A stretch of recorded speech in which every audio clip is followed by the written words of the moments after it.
Welcome back to the VCHA podcast known as Common Health Listeners, where we dive, as you know, into the issues that matter most to your health and wellness. As always, you know I'm your host, Tracy, and today we're going to tackle a topic that's everywhere. From your group chats to your school media feeds to your conversations with your friends, and that is healthcare misinformation. And listeners, I really felt this was an important topic that I needed to bring to you, as I have been trying to filter through a lot of all the information that's out there. And hey, I've been in healthcare for most of my career. So I really feel that this is a topic that we all need to start paying more attention to. And let me tell you, we have got a fantastic guest on our podcast today.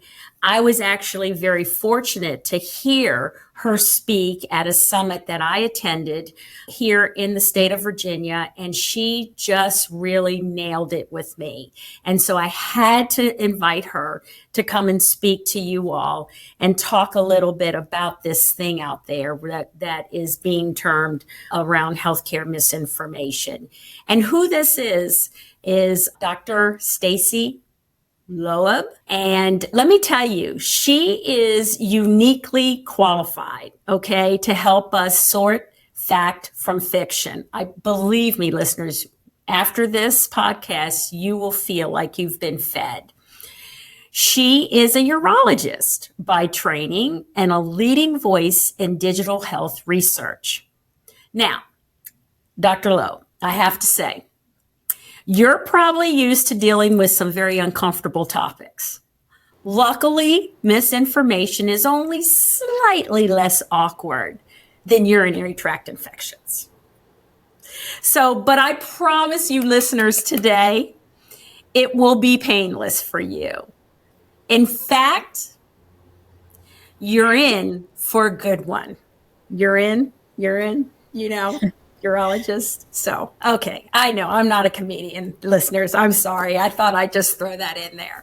Anyway, Dr. Loeb, thank you so much for joining us today and having some conversation about this really important topic. All right. So let's get right into this. And we're going to start with some of the basics. When we say healthcare information, right? What are we really talking about? And how big of a problem is this right now, especially online? Great question. And thank you so much for sharing this topic with your listeners. Certainly, the majority of Americans go online, and the majority of Americans look up health information online. So it's very important for us to know really what is the quality of the information that is out there. And I have to say that unfortunately in our research, it's not very good. There's a lot of problems with online information about health. Our group has primarily been involved in studying online information about cancer. And sadly, there's a lot of deficiencies with the cancer information that's online. For instance, we've looked at information about prostate cancer, which is the most common cancer among U.S. males. And we found really high proportion of misinformation on YouTube, TikTok, Instagram. There was a bit less on podcasts and on Pinterest, but really it was everywhere. And in English, also, we've found misinformation in Spanish. So it's different platforms, different languages, and it spans a lot of topics. Misinformation about what causes cancer, misinformation about screenings for cancer, about treatments for cancer, about side effects. Even as a urologist, there's a lot of misinformation about sex and the relationship between cancer and sex. So it really spans the gamut. I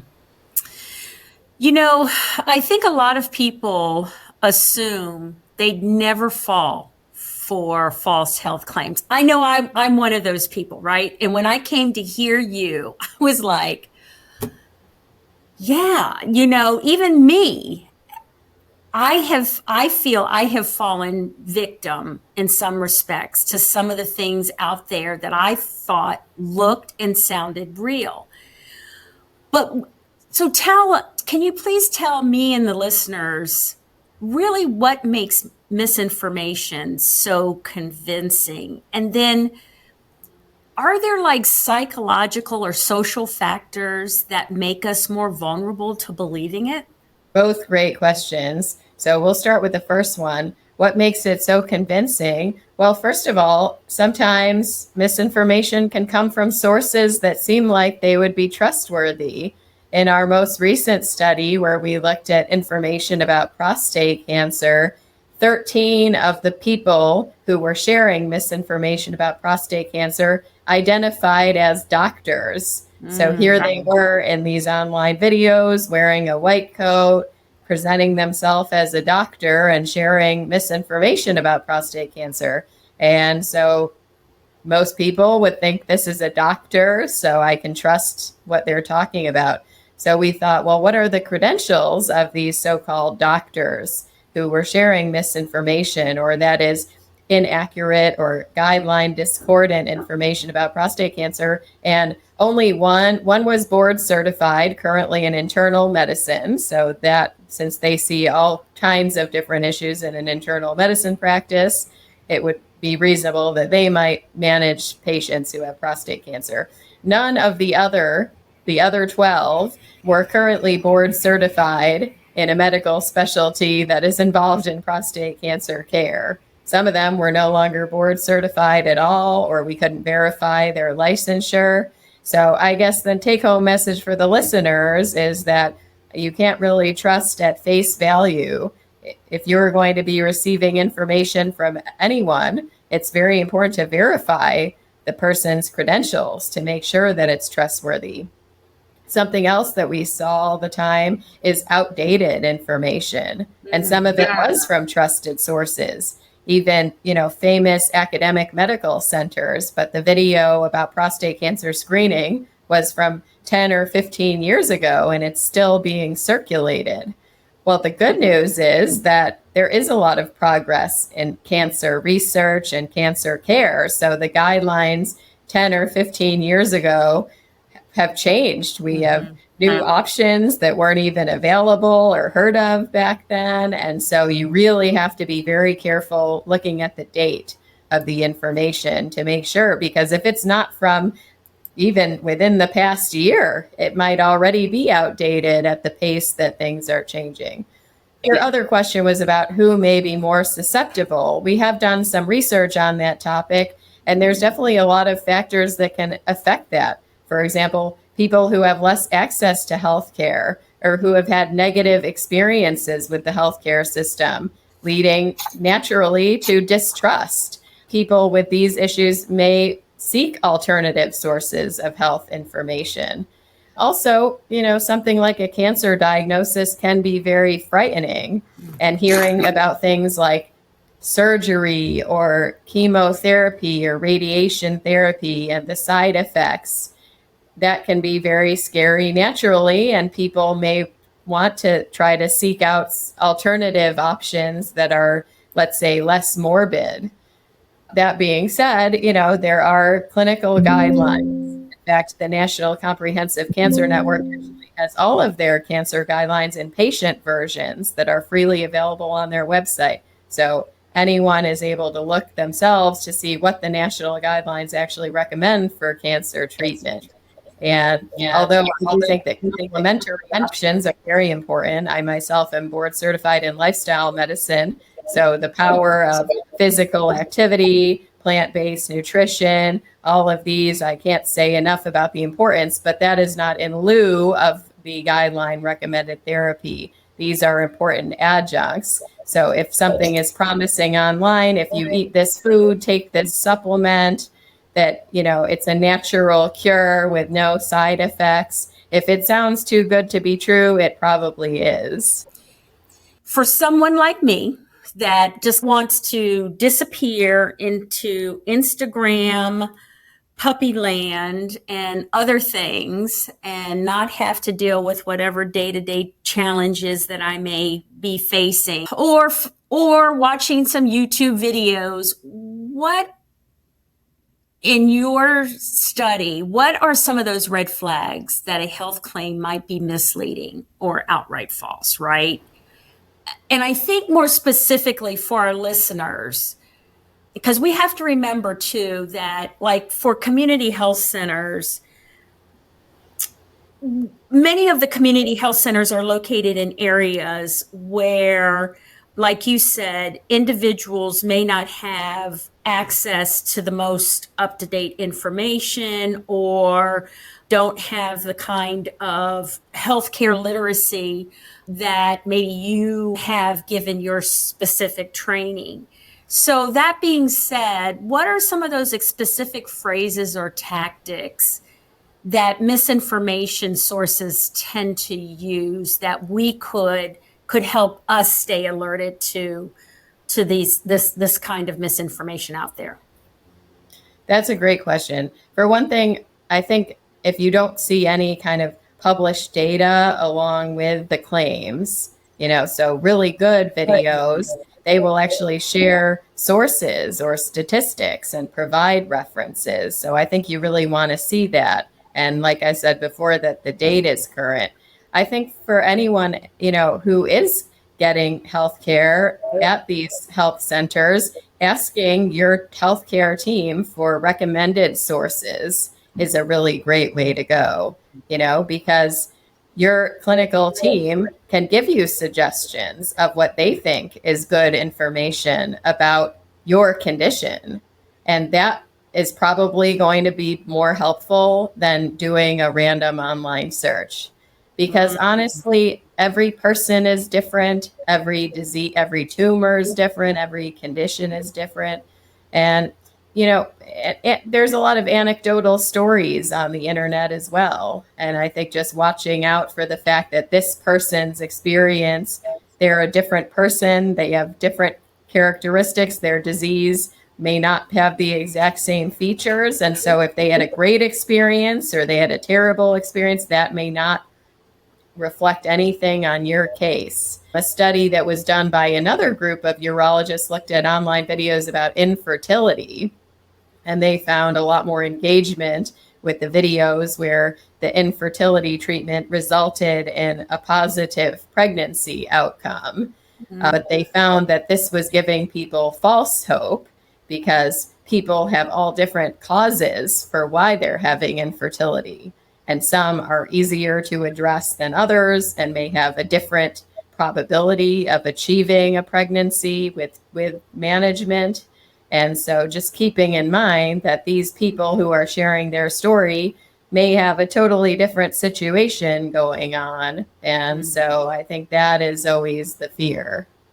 So, and I think to your point, when, like you said, when somebody's sharing the story, I think it causes you to be interested, and it might sound similar to maybe what you're going through. I think that's just the segue or the jump start for you, right? To do more research, right? To go to your provider, ask your provider about other areas, other ways, or other sources you can go to learn more information, like you said. But then also, and I'm going to ask you this. This is because I was going to make this statement. I'm like, no, let me ask you this. So, my husband is one of those people. If we don't know something, it's like, we'll Google it, right? We'll Google it. I mean, is that something that we should be doing? Should we be, you've got AI out there, you've got chat AI, you've got some healthcare AI platforms now. Are those some good sources that we could turn to as just regular, everyday kind of folks? Great question. And certainly that, everybody's talking about ChatGPT and these chatbots these days. So we actually did publish a couple of papers on that. What we did is we took the top 5 questions that people ask about the top 5 cancers and we plugged them in to Chat GPT and 3 other AI chatbots to just see, what was the quality of the responses that came out. And I have to say it was better than what we just saw on any of these social media platforms. We didn't see a lot of misinformation. It mostly drew from places like American Cancer Society or trusted sources to get the information. So the responses in terms of accuracy and guideline aligning with the guidelines was pretty good. However, there was a downside, which we see with a lot of the good quality information about there, that it was written at a college reading level. And patient health information should really be at a 6th to 8th grade reading level. And I'm a physician. I spent years in school to learn all these technical medical terms, but my mom isn't a doctor. My grandma isn't a doctor. And that isn't something that they could readily understand, all of the jargon that is out there. And so with these chatbot responses, we did unfortunately see a lot of difficult language and jargon. Now, that is something that can be addressed. For example, you can prompt the chatbot to actually provide the response at a lower reading level, or with language targeting a lay health audience as opposed to medical professionals.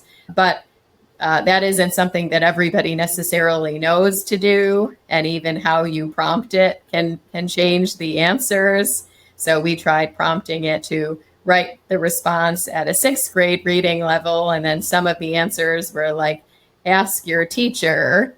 And so it seemed to interpret something about like 6th grade and like teachers and school, as opposed to just trying to provide valuable consumer health information for people who are not medical professionals. So in summary, I think the information out there, that these probably have a lot of potential. And generally speaking, it was less likely to be misinformative than from other sources, but it wasn't really readily understandable for non-medical audiences.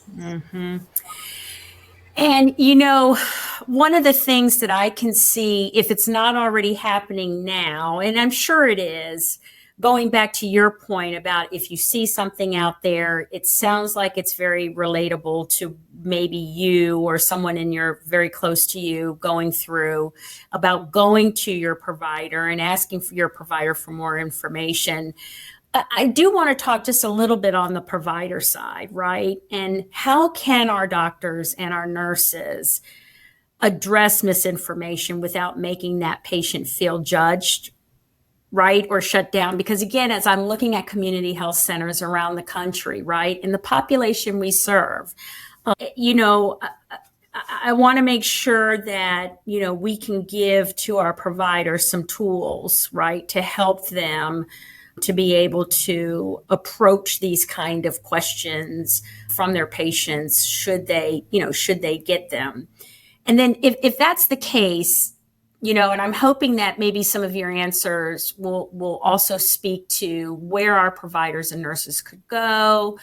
Are there some training programs out there that we could turn to and to help our providers be able to manage these tricky conversations?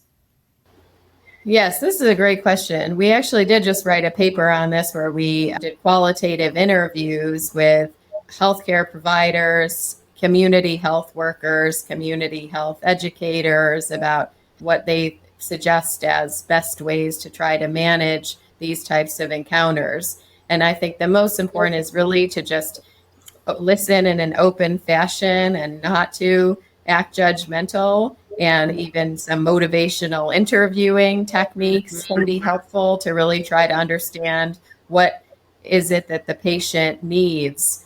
What are the unmet needs of that patient and their family that may be driving them to this?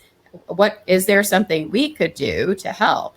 For example, if somebody is looking up, alternative options or supplements or these types of issues, we do have an integrative medicine service who we could refer people to for, clinicians who are certified in integrative medicine to review what might be helpful for the patient. So they're not just trying to find something about this on their own. So are there, even within the healthcare system, places that we could provide referrals or trusted sources that we could recommend? For example, the National Institutes of Health has a whole section on integrative medicine. There's all kinds of research that has been done about supplements and other topics. So that's just one particular example. The other thing that it's really important for us as clinicians is to provide an information prescription. So our job is not just to prescribe drugs or treatments. We should also prescribe information, because there is never going to be enough time in the clinical encounter to address everything.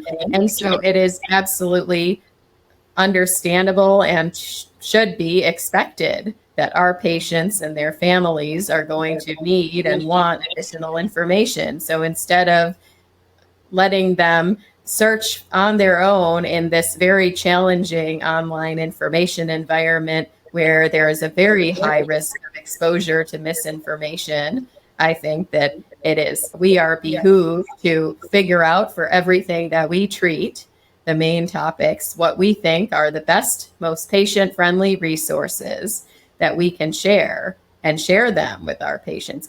Literally give people a list. If you want to even have a prescription pad where they are listed.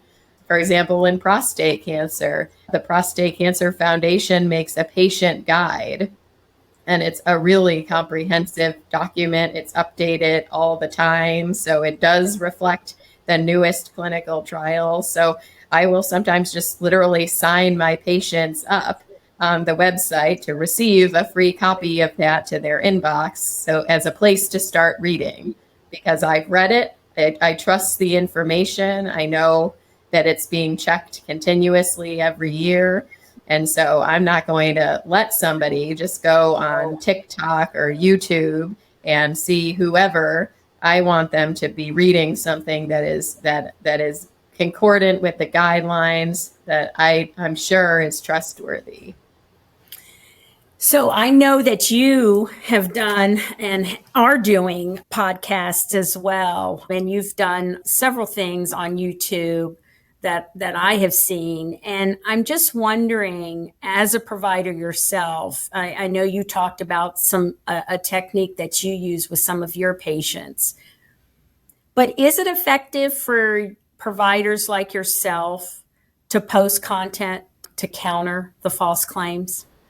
Oh, absolutely. I mean, and I think it is a very important part of our job. I've been hosting the Men's Health Show on Sirius XM radio since 2011. So, gosh, it's been about 14 years now of doing the radio. And honestly, it was never really part of my career ambition, per se, to be on the radio, but it was an opportunity that came up. And as I started doing it, I saw how powerful it was to actually have a platform to share, evidence-based information with the general public. And so I came to realize this is actually really powerful. And I see, as I do this research, just how much confusion there is about there. So back when I started in 2011, it was a time where there was all this controversy about prostate cancer screening, and one particular organization actually recommended against PSA prostate cancer screening. It's the blood test, whereas other organizations were still recommending that people should talk to their doctor about it. And there's just so much confusion going on. And I think that it is very important that people should talk to their doctor about screening, because there are some important benefits, and especially for high-risk groups like Black males, this can be really critical due to the higher risk of death from prostate cancer.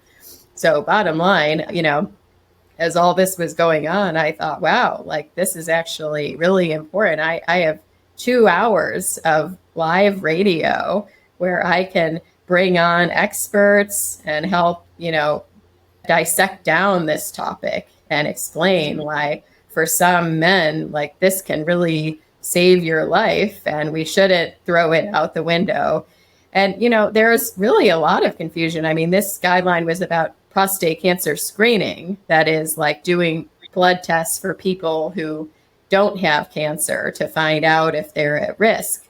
But we had people calling in that they already have prostate cancer and they thought they weren't supposed to get their PSA test checked anymore because it's not recommended anymore. But this had nothing to do with use of the test for monitoring people who already have cancer. But when people just hear like this PSA test is no longer recommended, you might think it's across the boards, whereas it's used for all sorts of different things. So anyway, I think that for, clinicians and health educators, anyone who has expertise, like just what you're doing with this podcast, that this is actually a really important part of our job, is providing public education. So whether it's radio, podcasts, videos, whatever format it fits for you and you feel comfortable, I think it's just so important for public health that there are some trusted voices out there. Like there's that old saying, the solution to pollution is dilution. But unfortunately, those of us in this industry are making up a very small portion of the content creators. And so, there are a lot of other people out there who have, let's say financial incentives. So that's something I should mention as well. Look for who's funding the information. Is this an ad? Are they trying to take money from you? I think we really just have to be very mindful. Like, what is the purpose of sharing this? Is this purely just public health education, or is there an underlying goal or incentive? Do you think that the tech companies that own these platforms, do you think that they have and I don't want to say a responsibility, because I really don't want to say that and believe that, but do you think that there are tactics that they can use to help spread the misinformation, healthcare misinformation? And again, listeners, we're just talking specifically healthcare, right? Do you think that there's a way that these companies can help spread, can help prevent that misinformation out there? Or do you think they should take that on? Or should we just rely on folks like yourself and this podcast and others to just take on that responsibility? Honestly, this is such a big problem. I think it has to involve all kinds of different stakeholders. I don't think it's enough for us to do alone, as public health educators and healthcare providers. While we can certainly play an important part, I think it requires everyone from government to schools teaching more about, health literacy and digital health literacy. Children these days are literally like on iPads when they're 3 years old. So earlier and earlier, there's exposure to content on the internet. So I think this kind of training should be starting really early. And as far as the tech companies, I actually think there's some very easy steps that could be taken even now to help with some of the issues with misinformation. For example, like I mentioned, there's some videos from very trustworthy sources that are just 10 or 15 years old. So they were totally accurate at that time. They were talking about the guidelines and the treatments at that time, but now they are outdated and they're still being shared. But people forget about it. People, they have a YouTube channel and everything stays there forever. So I think one step that would be very simple probably to implement would just be asking content creators, like, your video just celebrated its 2nd anniversary. Can you review the information to make sure that it's still accurate? Like, do you want this to stay online? Even just swiping yes or no, that could at least trigger people to take a look back at some of these old videos if it has reached a certain time point of living in the information atmosphere. Even just asking them to check, should this still be out there? Right.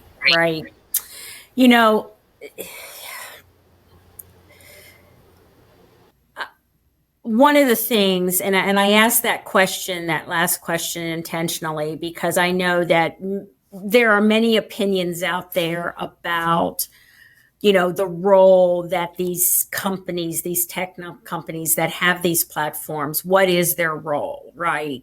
And I think, initially they did look at this as a way to just get that information out there, right? Because it was very organic. If you can think, really 30 years ago, think about that. It was more organic on how we got that information out there. And now we've got this proliferation of just so much information that's available to us. And so I just always like to wonder how folks feel about, these organizations, these tech companies taking on, what is their role besides providing that platform? Do they really have a role? And I think that's important. And where I'm going with this is that because there's so much misinformation out there as it pertains to healthcare, because in some respects, we are not getting some of that help, right? To help us figure out whether this is true or not. But for those of us that know that this kind of misinformation exists out there, and I guess we could talk like an example using you outside of your training as a physician. And I know you're a urologist, you're not a behavioralist, but how do you think that we can talk to our loved ones who believe this misinformation about their cancer without causing a conflict? This is definitely always very tricky. These conversations are difficult as a clinician, they're difficult as a friend or a family member. And again, I think listening in an open way without judgment and trying to understand what the person's fears are that we might be able to help with, and still always sharing evidence-based information back. And that doesn't even necessarily mean saying, you're wrong or that's totally garbage or anything, because that's very judgmental. But just sharing, here are, for example, the patient guidelines from the National Comprehensive Cancer Network. And interestingly, as I see on here, it says that for this cancer, this is actually the recommended treatment. So that's interesting. So I think the information could be shared in a fashion that is non-judgmental. But I do think it's important to share evidence-based information, especially with people who have been exposed or believe misinformation, because many people, they may just not have seen the correct information. We have individuals such as yourself who have years of practice, years of training. There's plenty published information out there. And I also am hearing from many of the providers, not patients, but the providers, that some of what's coming out of Washington, D.C. may be counter to what they have always done within their practice, or what they know within their practice. Because a lot of, as you know, everything that you guys do is all based on, it's evidence-based. How do we help our communities, right? Well, I guess first, what's some of the broader consequences, if you will, of this health misinformation, more around public health and policy, right? What are some of those consequences? And then we can go from there. Yes, so this is a very important question. I think there's a lot of potential negative downstream impact of health misinformation. One of them is actually for the patient and physician relationship. Mm-hmm. It can breed distrust and cause discord in the clinical relationship. So that is certainly a definite downside. Of course, there can be health consequences. So some things that are recommended online are actually dangerous. There was a case report of a patient with cancer who saw on social media that fenbendazole, which is a veterinary medication used to treat worms. My dog actually took the medicine when he had worms, but there's some misinformation online that this can cure cancer. It is not in the guidelines for cancer, but this patient took the medication purchased from a pet medicine company, since it is not approved in humans, and developed severe liver toxicity. And so just taking something that you hear about online could lead to very severe health consequences. So that is a potential downside. Even things that might seem very benign or innocent, like a supplement, can actually have dangerous interactions with medications and even lead to severe bleeding or something else. So that's why it's just so important to make sure that you're talking to your healthcare team before taking anything that is recommended online, because without knowing these personal details, whether this might even have a drug interaction. Another consequence is financial toxicity or wasting money. We heard examples in our research of people who paid out of pocket. Some people even traveled to other countries to obtain treatments that were not recommended here or available here, but they're not in the guidelines, and we're paying $10,000 out of pocket, just huge sums of money that cause financial strain for their family for non-recommended treatments. So these are all potential risks that can happen. You know, as we close out our conversation today, and again, listeners, I hope you are hearing some gems that I'm hearing again when I had heard Dr. Loeb the first time. I want to ask you, Dr. Loeb, as we close out our conversation with you, is there's, like I said, there's so much information out there. And to me, it seems like after I had left your talk, I felt in a way that this was a tough one, right? This is a tough area. And so my question to you, I mean, there's so many other things I think you could do, right, as a provider. And you've got this show that you've been doing for years. You've been practicing for years. I'm sure there are other things that you are doing in your profession as well as in your life that give you tremendous satisfaction. But why take this on? Why take this on? Honestly, it just struck me as I'm seeing my patients at clinic that everyone is going on the internet, but nobody's actually looked at what is it that they see there. So I just was interested to do a deep dive on this. And we've studied all sorts of things, not just misinformation, but other aspects of online information. We completed a grant from the Department of Defense, for example, where we looked at the representation of diversity in online content about prostate cancer. And I mentioned earlier that this is a cancer that is more prevalent among Black men and has a higher risk of death in Black men. So we looked at the top 150 websites that come up in a search and the top 150 YouTube videos in a search for prostate cancer.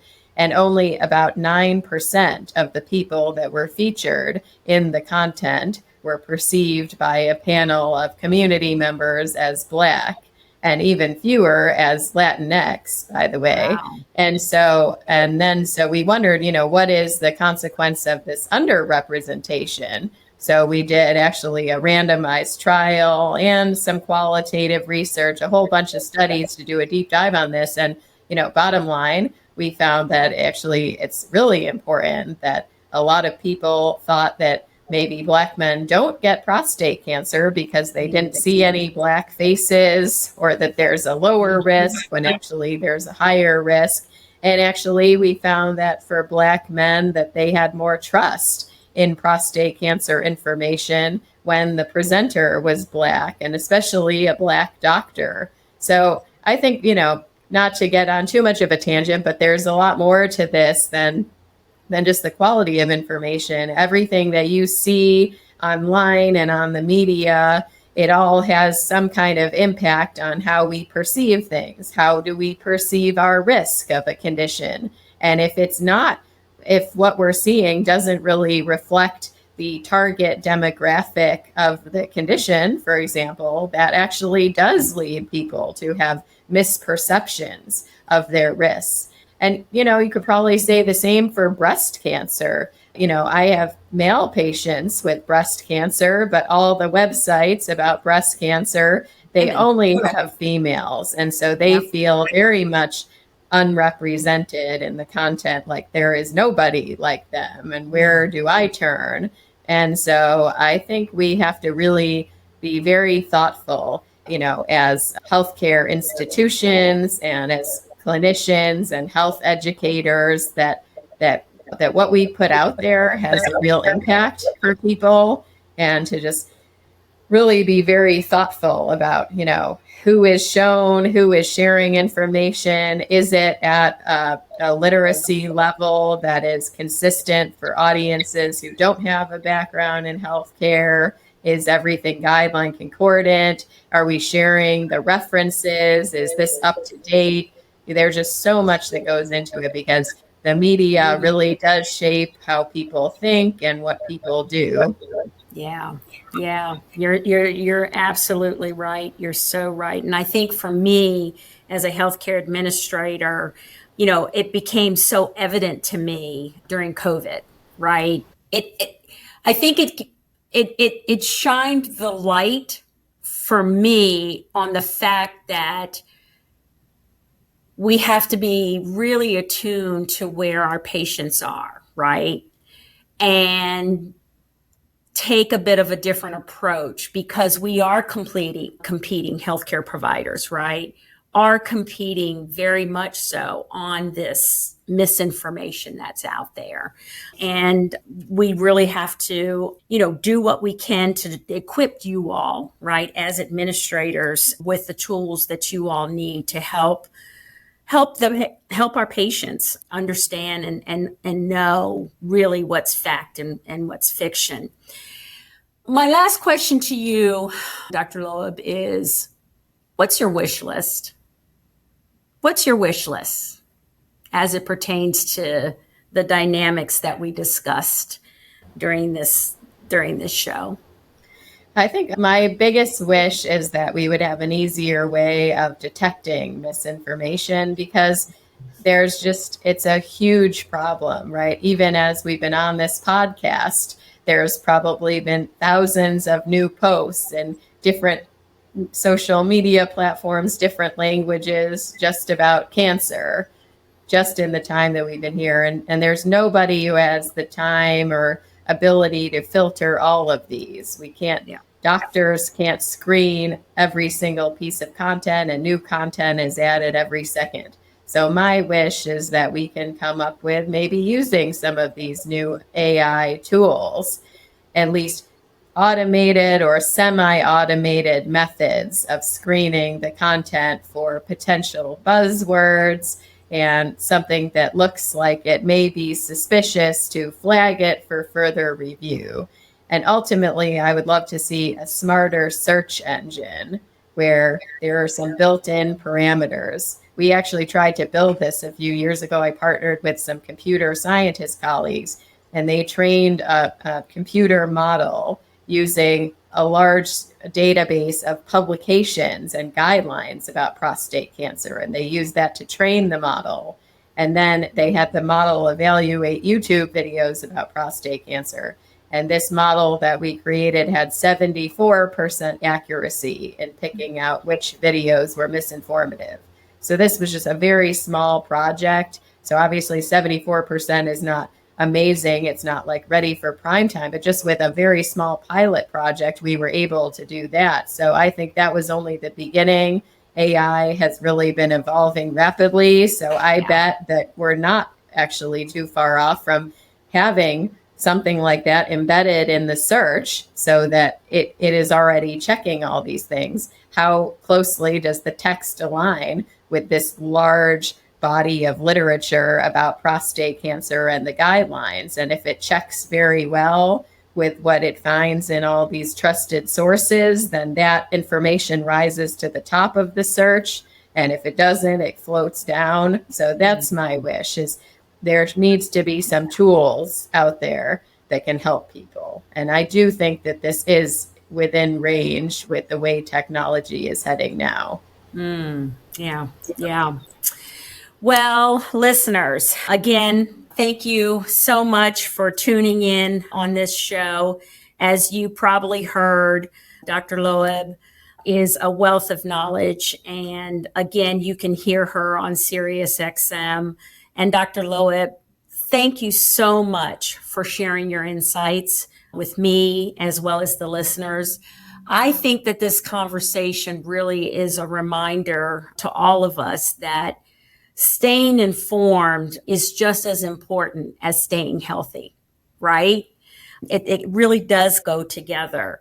And to our listeners, I really am hoping that you've heard what's been talked about today and really sticking with trying to keep yourself informed by staying curious, be critical, and then ask the questions, right? Ask the questions and don't be afraid, listeners, to do that. And with that, we'll see you next time, listeners, on our next podcast. Thank you. I want to thank my guest for joining me today. And thank you to all the listeners for tuning in to Common Health, brought to you by the Virginia Community Healthcare Association. If you enjoyed this episode and you'd like to help support Common Health, I encourage you to hit subscribe button and share it with others on social media. Leave a rating and review or visit our website at www.vcha.org. This is Tracy Douglas, and thank you again, and I'll see you next time.